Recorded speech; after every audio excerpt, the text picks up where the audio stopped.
Hey guys, it's me Taylor, and today we're gonna make blueberry pockets. First, get your blueberries, but wash them first so it can be nice and clean. Okay, let's go. First, let's combine all the blueberries with some sugar.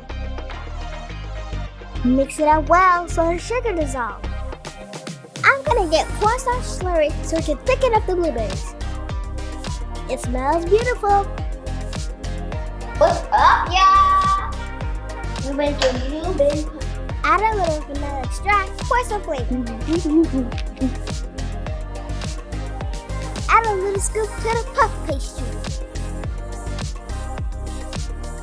Let's close the beautiful puff pastry up.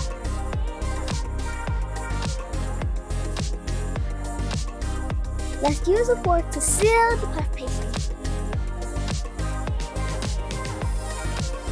Don't rush, take your time, make it look cute.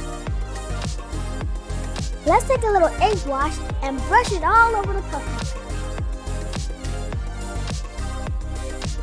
Time for them to bake.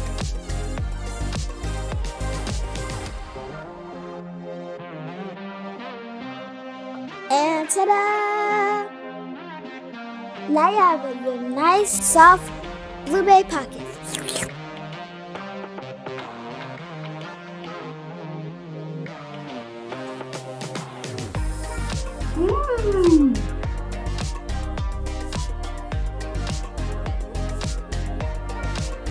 It's walking by. Peace. Thanks for watching. Bye.